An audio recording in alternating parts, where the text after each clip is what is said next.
My job here today is to tell you how to be that last person left standing. All of you have given presentations before, okay? We've been doing this since we're maybe in elementary school, maybe in high school. But no one has ever taught you what is the purpose of this oral presentation. Unless you know what you are trying to achieve, you cannot be successful. Is our purpose simply to give a book report? This is my CFA financial analysis report. We are here to tell you this is a buy recommendation.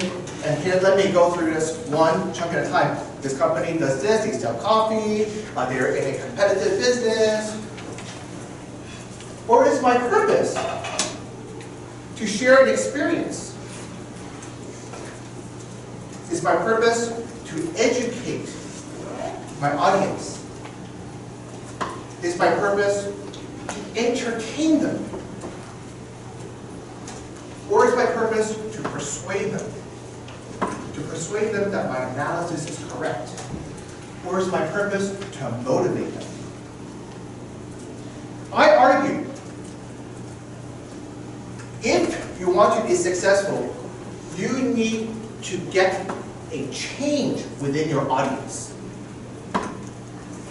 Okay? Unless they are persuaded, unless they buy into what you're saying, they will not be persuaded. They will not change.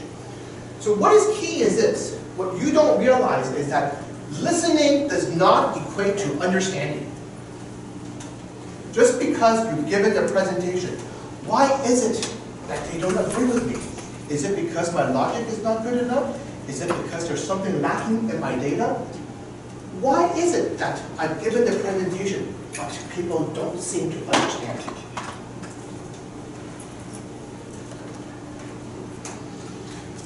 Why? Tony has focused, all of your education thus far has focused on the third point, logos. Aristotle, many years ago, okay, argued that there are three criteria to giving a persuasive presentation.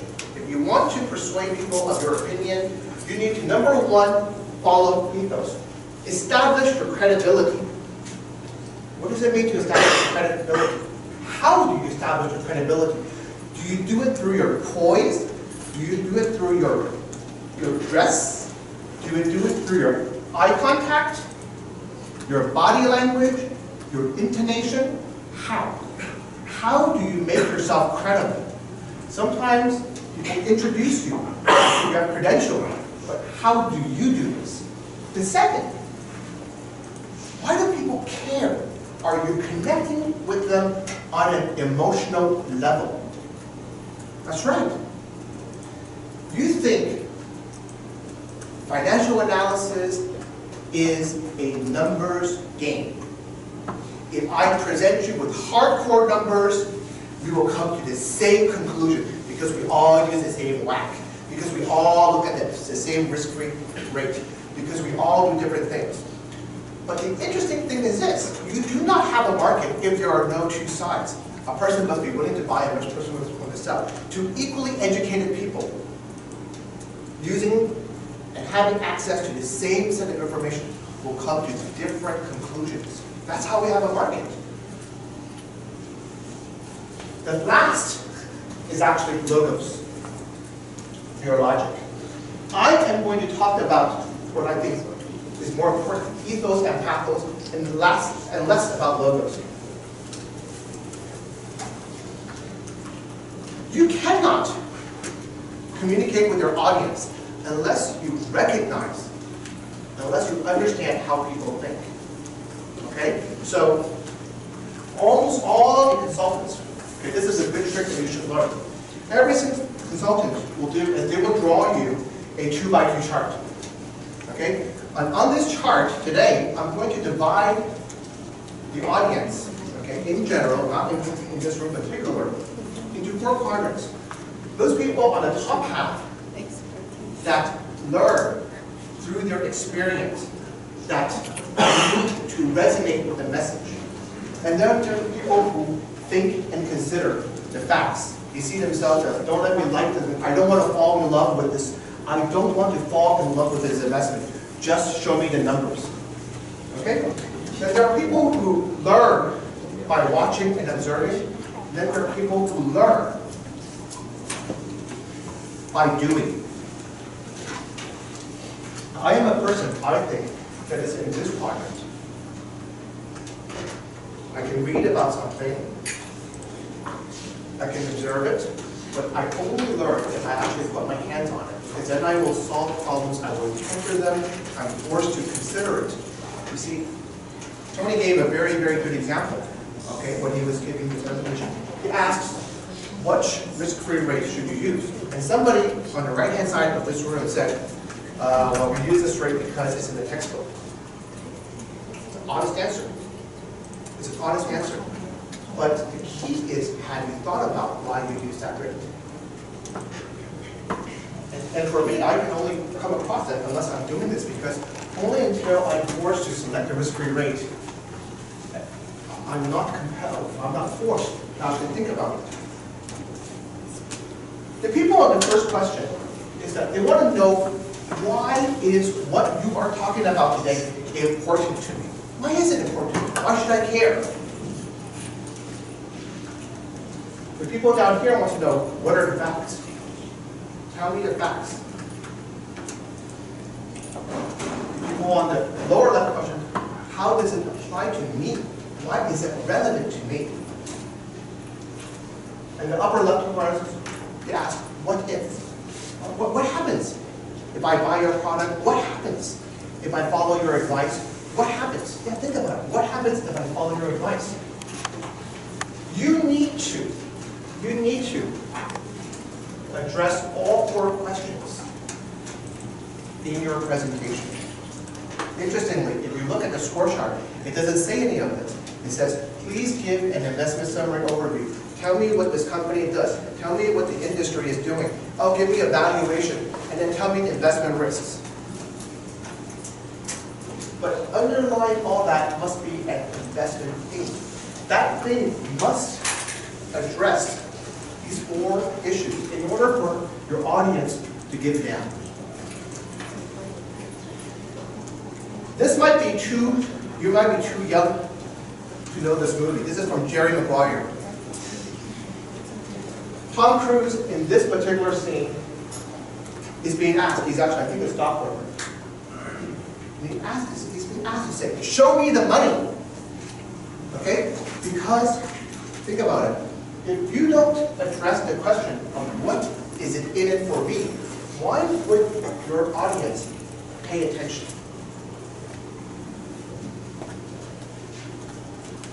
Now I want to play this quick video for you. Okay? So the first thing I talked about is your ethos. All of you think that if you have a good set of data, very pretty charts, that's all you need to do to give a good presentation. And I tell you the answer is no, unless you come across first as a credible speaker. Okay? The second thing is, unless you capture your audience's attention, you answer the questions that they care about, nobody is going to pay attention. The third, this harks back to what Tony was saying. Do not just show me a list of information. Tell me your story. I'm going to illustrate this. Okay? Just take a look at this, all right?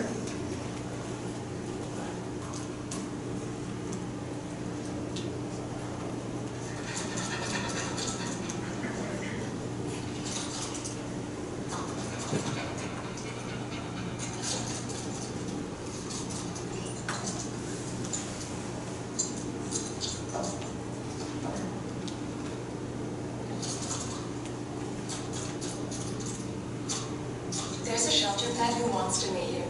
Meet one today. Visit the shelterpetproject.org. Adopt. I want you to compare this with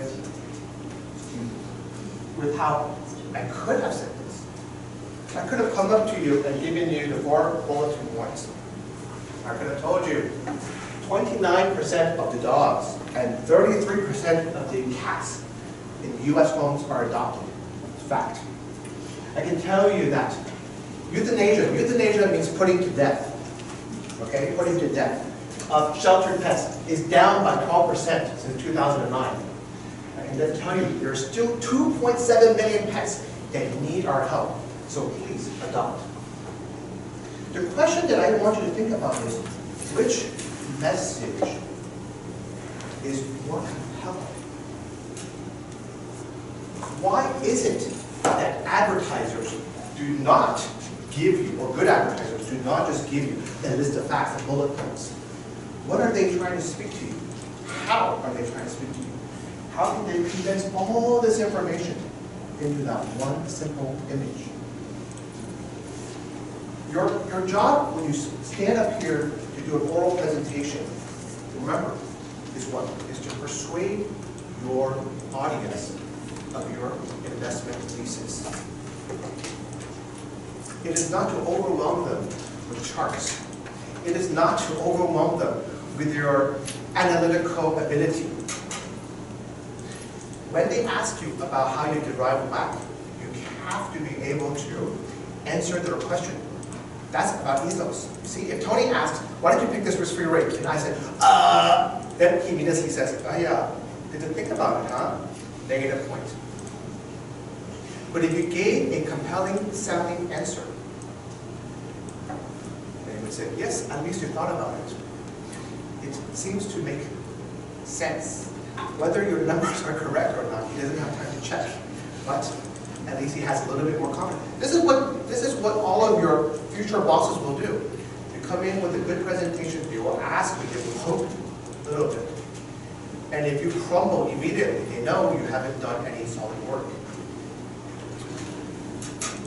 So, point goes back to how do you actually communicate this?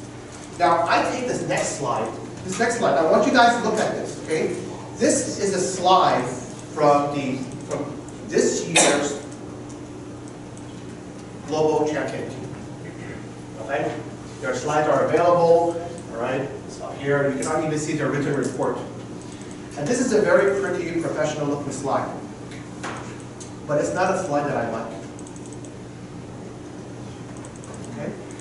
I want you to look at this. I want you to look at this and say, what goes through your mind? Okay? All of you will try to do a slide that looks like this. Because it's pretty. Because it's what the global champions have done. I understand. When I was in your shoes, I tried to emulate the people who are successful. This is very natural to do. But the problem I have with this slide is, it's got, the things I like about it, it tells you, okay, the key message. High free cash flow generation with strong operational performance. But the question I have is, well, how do these things relate to it? In fact, I would almost argue that not capital intensive is a corollary of high free cash flow. Right? Free cash flow is after capex. So if you have high free cash flow, you probably have low capex. So is there anything here that's extraneous that sort of tries to tell me more than I want? Okay. The second thing is when we have multiple charts, my inclination, my tendency is to do what? Is to look for correlations. I assume you put them together because you want me to look at their correlation. Otherwise, why? Does this graph thing over here, is this trending up higher? Does it have anything with this slope being slower? Does that matter? Is that important? Is this thing 347%? I know it's historical, but what is the average? So now are we coming down here? Do you want me to say that your projection going forward being less because we made a major capex over here, so we don't have to do any more going forward? What is it that you're trying to tell me?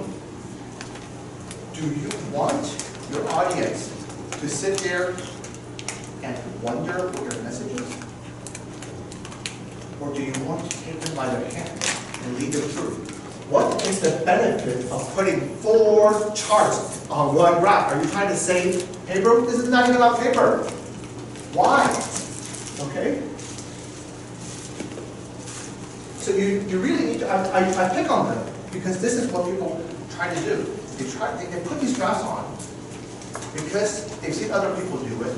They feel that it's pretty and it's professional without thinking, okay, what is my central thesis? How does this graph support it? So I ask that you guys need to focus on, hear me out. I work with a lot of students, especially after December 22nd, and I'm working with them on the presentation. And I noticed a couple of things. Number one, they're working on how to make the graph look pretty, how to make the slide look pretty, if you will. Do I have things that fade in, fade out? Do I have little butterflies that fly across the thing? But no, you laugh. You laugh. It's a human tendency. The human tendency is that I want to feel productive, so I want to get working on this. But what do? I work on the things that I know how to do. Okay? I work on the things that I know I can do. I don't do the things that I need to do. So I know that most of you are not public speakers. You don't have a lot of experience. You need to practice. You need to get feedback. You need to consult with a professor to give you specific tips on how to give the presentation. The speed at which you speak, your intonation, okay? Your poise. How do you stand and do eye contact so that you communicate confidence? It is natural to be nervous. You know, it's natural to feel uncomfortable here. Butterflies, they say, okay? It's natural to have sweaty palms. But I tell you, this is my advice. You pretend. You make it look easy. That's the thing. You make it look easy. Doesn't matter how scared or nervous you are, you find a way and you make it look easy. Your hand motions and your body language. The second thing, okay, I know you have to work on your investment thesis. You have to figure out how does my story support the investment thesis. I've got to work on that, my valuation, because my risk-free rate might be questionable. Okay? I've got to work on all that. But think about the following thing. Think about how can you get your message to resonate with your audience. You're always taught to look at the entire room. But I'm going to challenge you. On that day, there's only maybe 5 people that matter. And those 5 people will sit right in front of you. Do not waste time on the rest of the people.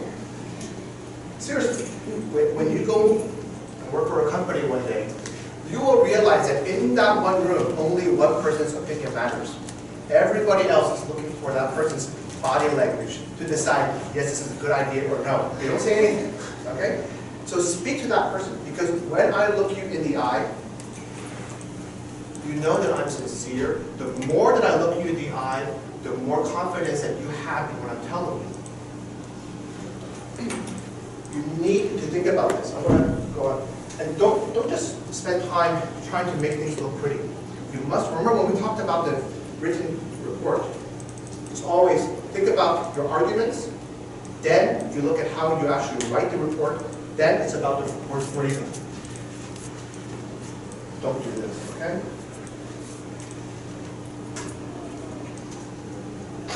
Now, I'm not a very good artist, but this is very important.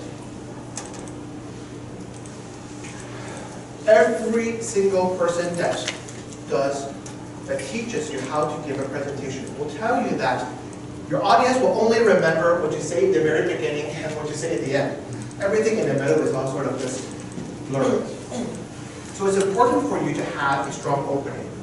Now, I could have come up and said to you, hello everybody, welcome this afternoon, thank you very much. My name is Howard Pan, and today I'm going to teach you about speaking. You know, think to yourself, okay, I know how to do this because I've done presentations before. Okay, what can you teach me that's something new? I'm going to whip out my iPhone now and I'm going to start to serve online. I'm only here because I have to. What you want to do, guys, what you want to do, I want to think about, what you want to do is what you think about. Is there something that, this is the first minute, don't get the wrong idea, and I'm asking you to spend 3 minutes, 30% of your time on trying to build up your interest. On the first minute, the first 5 judges, please try to capture their attention. Okay? Remember I told you, what's in it for you today?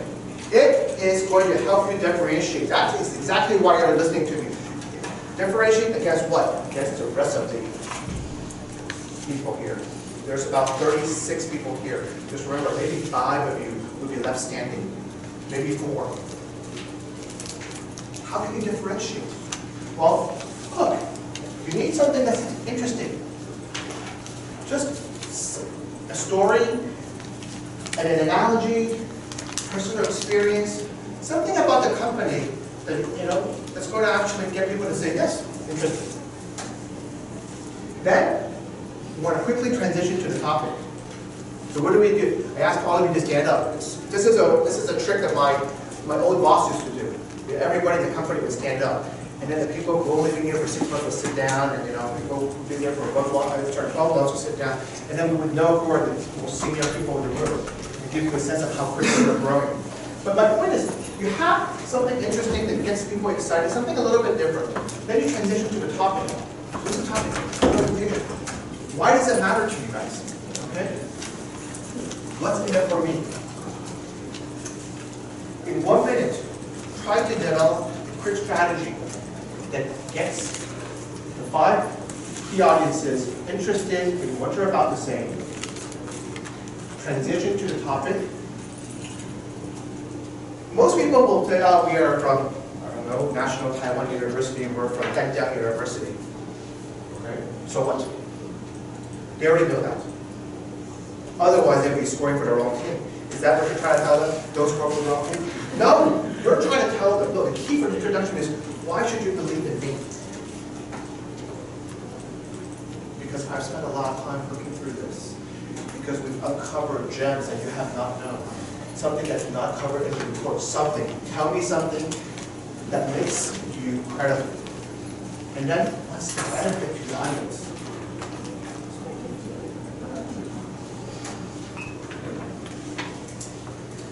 But what do you say at the end?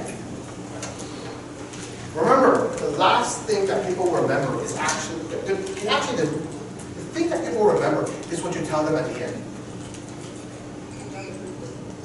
Okay? So, what you don't want to do is you don't want to feel like, okay, I've told you, and I'm going to iterate now. This is a buy rating. Okay? You have to be strong. You have to be powerful. Usually, we don't give this a lot of strategic thought. What does this mean? I want you to match the energy level. This is something that they will remember. I want them to feel good about this. I want your best speaker to be at the end. I want them to be energetic. I want you to summarize your main points. What did we talk about today? Well, number 1, we told you that in order for you to be successful, you must persuade your audience of your investment thesis. How do you do this? Well, Aristotle has 3 ideas. Ethos, okay. Pathos, how do you feel about this? And logos, your logic. How do we communicate about feeling? Through words and statistics? Or do we do it visually? When we do it visually, do we simplify it to the key parts that only refer and support our thesis? Or do we clutter it up with things that look pretty and feel like they should be there because everybody else has it? And then, how do we end with a strong close? Okay? Have a clear call to action so that your audience is not left hanging. You may as well tell them about it. Now, this is an old chart that I used, I think, last year or maybe 2 years ago. And I created this chart and I kept this here for this year because I think this is very important. It's very important because students often are confused about what they should say. Okay? I think the logos part is here. The logic part. The most important thing that you can say is something original.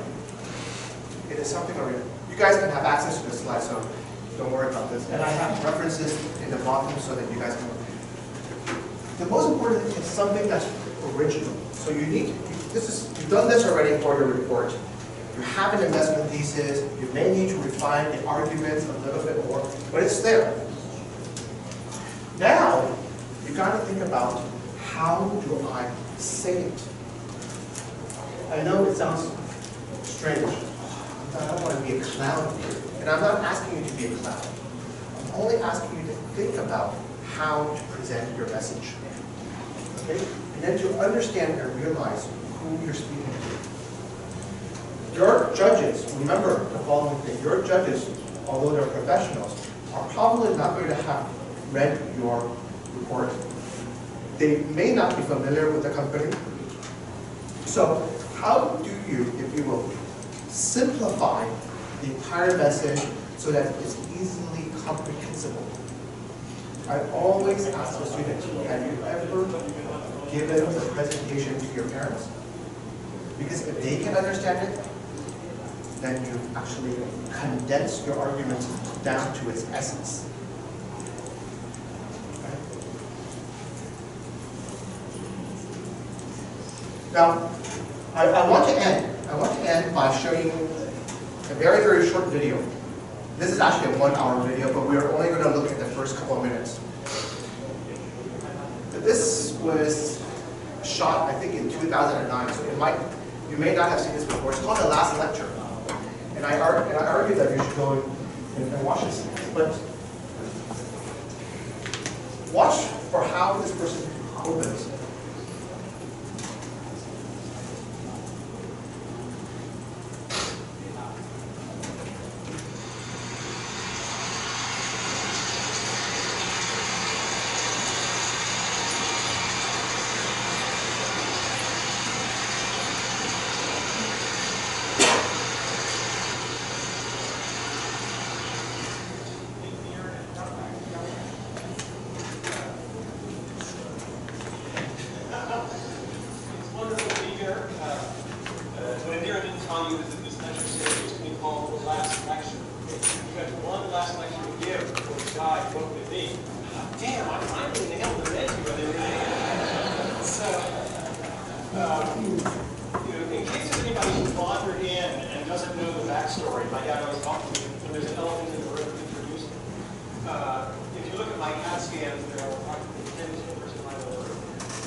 So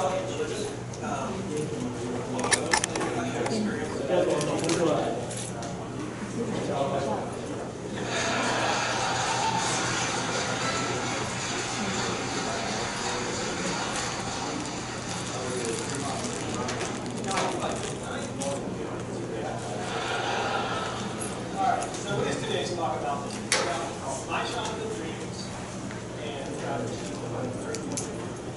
So you take a look at this, okay?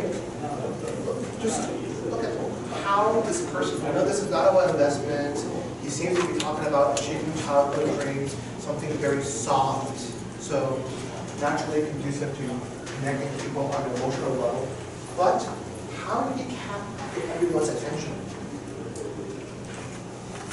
Is it with the push-up stunt? No, seriously, think about it. It is actually part of it is the contrast between showing you the CAT scan about how he only has 3 to 6 months left to live and how he's in wonderful physical shape. Something that has absolutely nothing to do with achieving his childhood dream. But it's exactly that simple act, the hook, that immediately gets everybody into the right mindset, focused, and working on listening on what you have to say. And then the transition, about what we're not going to talk about, and then he goes directly into his speech. Think about how you allocate your time, about 10 minutes to speak. Okay? Can you dedicate, let's say, 1 minute of your time to create the hook, to create the transition into the topic, to talk about why you're credible, and then to give an outline and introduction. There are a number of wonderful speakers that you can find on the internet, and if you sit down and analyze how they give their talks, it's all the same way. They do not jump directly into it and say, oh, you know, you're from NTU and we're here to introduce this company and why. Because remember, sometimes taking it slow is better than cramming all the information down your audience throats. That's it. Do you have any questions?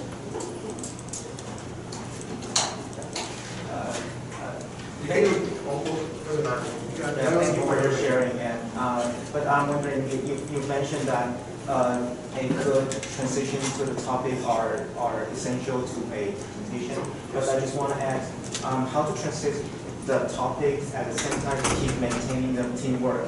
Because most time we just group a presentation into different parts, like showing oh, I've done and now it's your responsibility. So how do you make it? This is exactly, I think, the problem that was underlying Tony's point earlier. In a group exercise, all of you immediately divide your work into sections. So somebody is responsible for the industry, somebody's responsible for the company, somebody's responsible for this.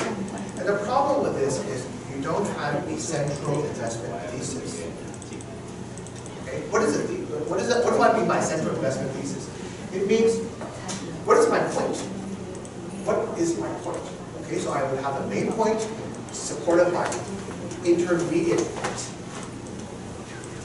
To answer, if you think about what was Tony suggesting earlier about this one particular graph where people were showing the average consumption of coffee across different geographies. Okay. He said, you only told me a fact snapshot in time. What he wants to know is how does it affect the future? What he wants to know is what is your point? Because just stating that U.S. consumes 3 times more coffee per person than Taiwan, well, it's okay, it's interesting, but so what? If your point is it will grow to equal the U.S., then at what rate? Going forward, how soon, how does it matter? So if you think about your thesis, okay, you will have a number of points to support it. Your information then would have to reinforce it. So why don't we divide it into industry, company, strategy, valuation? Because a buy recommendation would often come from a number of different angles. right? So you want to create the linkage. You say, how do I transition from one person to the other? You can transition from big to small. You can transition from, so this person talked about the industry in general. I want to show you why this company in particular is different. Okay? Yes, industry, I mean, if I said, look, the average height in this room is 5 feet 10 inches, it doesn't mean that we don't have somebody much taller or somebody much shorter. What is the point that I'm trying to make? If I'm trying to argue that even though the average height is 5 feet 10 inches, but most people are really short, then what would I do? I would have to make certain follow-on arguments that follow up to the industry overview. So to answer your question on transition, it's really how your logic proceeds. See, a lot of this is actually a little bit hard to teach because I can tell you want a strong opening, and you say, yes, I agree with you, how? How can I have a strong opening in my case? We cannot all come up and tell jokes, because when you all come up and tell jokes, we don't differentiate at all. How? But the thing is this, you don't learn by sitting in a room by yourself. You learn by watching others, okay? You learn by brainstorming with your teammates. That's how you learn. That's how you try things out. So some things, a lot of things are easy to teach, easy to accept, but very difficult to execute. So this is part of learning by doing. Questions?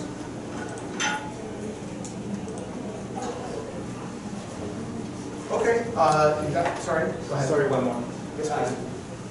You mean there are 3 angles in our presentation: our personality, our emotion, and logic. Yeah, thank you, and logic. But sometimes I want to. This is a very professional competition, and I want to know how to express the emotion except for the tone. Well, do you believe in what you're saying? I have often looked at students, and I know they don't believe in what they have just told me. And because they are looking at this as an exercise. I asked, would you put 1 million NT into this? Oh, no. We don't have that. You just told me it's strong buy. Why wouldn't you do this? Okay? Why do I say that? Why do I say that? Because they haven't thought through everything. It's another way of asking the same question that Tony asked. Why did you pick this risk-free rate? Why did you pick that equity risk premium? If you really, really care, and this is the only 1 million NT that you have, you will be very sure that you thought about, oh, should I use this rate or that rate? It's not going to be the same. Right? So how do I know if you're really, really connecting to me on an emotional level? Well, I look at it from your intonation, I look at it from your eyes, but you're also trying to create messages that resonate within me. Yeah, resonate within me. So you know, if you really believe, I mean, investment is an interesting thing, even within science, okay? Even within computer science, if you will. Nothing you do is outside of the people domain. You have to communicate the importance of your work to other people. You have to get them to resonate so that they want to support you. How do you do that? Okay? By understanding how they think, what they care about, and addressing those concerns. By showing them that, think about it. By showing them that they have a need, and here's a solution to it, and why is it that you believe that solution is better? So I go back to, this is what we don't teach in schools. Everybody has done lots and lots of reports. But remember what I told you? Only your teacher feels obligated to read your report. Right? Tony just said that, you only read the first page, and then you get a score. But that's the thing, only your teacher feels obligated to